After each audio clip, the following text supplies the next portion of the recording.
Relatives of a 2004 murder victim will have to wait longer for justice. Fewer medical students are picking Oklahoma for their residencies.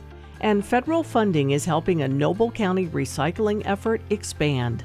This is the KGOU PM News Brief for Friday, May 10th. I'm Deborah Shar. An Oklahoma death row inmate has been deemed incompetent for execution. We get details from KGOU's Hannah France. The Pittsburgh County District Court ruled 63-year-old Wade Lay incompetent for execution on Thursday. He was scheduled to be executed on June 6th, but will now undergo treatment and later reevaluation of his competency. Lay has been diagnosed with schizophrenia. Findings from both the defense and the state showing the delusions and paranoia caused by his severe mental illness prevent him from having any rational understanding of the reason for his execution. Lay was sentenced to death for the 2004 murder of security guard Kenneth Anderson in an attempted bank robbery. This comes as the Oklahoma Court of Criminal Appeals decided future executions will be scheduled individually instead of in phases moving forward. I'm Hannah France. State lawmakers are facing a May 31st deadline to reach an agreement on the state budget. State Capitol reporter Lionel Ramos says a proposed income tax cut remains a key issue. There was some give and some take at this week's second 2024 state budget summit. Lawmakers are closer to a final product. But a slight shift in position from Governor Kevin Stitt and House leadership on an income tax cut may speed up or slow talks down going forward. In line with House Bill 2950 from the very early days of the session, Stitt now proposes flattening income tax rates for all but the poorest Oklahomans. A quarter of a point, we're kind of taking that off the table. The path to zero would only be if revenue grows. I don't know what the numbers are, but just flattening those rates really helps the poorest of Oklahomans. An income tax cut would only take effect if the state saw large revenue increases year over year. Still, disagreements on what it means for Oklahoma's fiscal bottom line and future expenditures mean no commitments on other parts of the budget from either side. I'm Lionel Ramos. A new study found that for the second year in a row, medical school graduates were less likely to apply for residency positions in states with abortion bans and restrictions.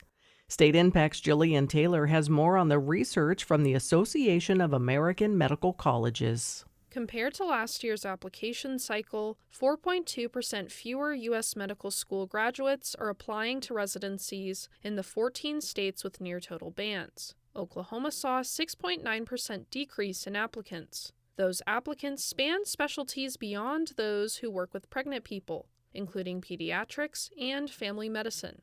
Anna Marie Connolly is the Chief of Education and Academic Affairs for the American College of Obstetricians and Gynecologists. She said in a press release the data, quote, demonstrates once again the ways in which abortion bans and restrictions interfere with and negatively affect the lives and health of patients and clinicians. For State Impact, I'm Jillian Taylor. A northern Oklahoma tribal nation is building a new recycling center in Noble County.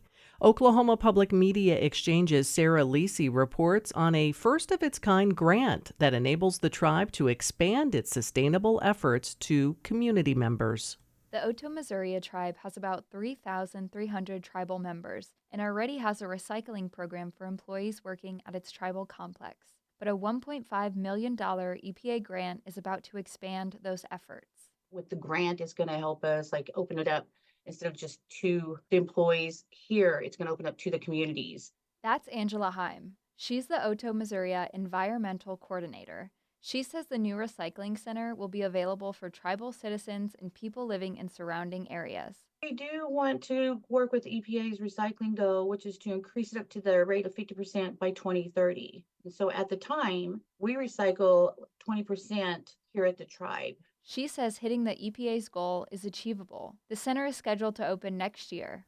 In Oklahoma City, I'm Sarah Lisi. You can find more Oklahoma news on our website, kgou.org, and on the KGOU AM NewsBrief podcast. I'm Deborah Shar.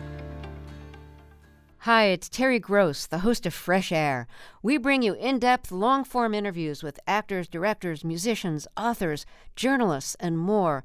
Listen to our Peabody Award-winning Fresh Air podcast from WHYY and NPR.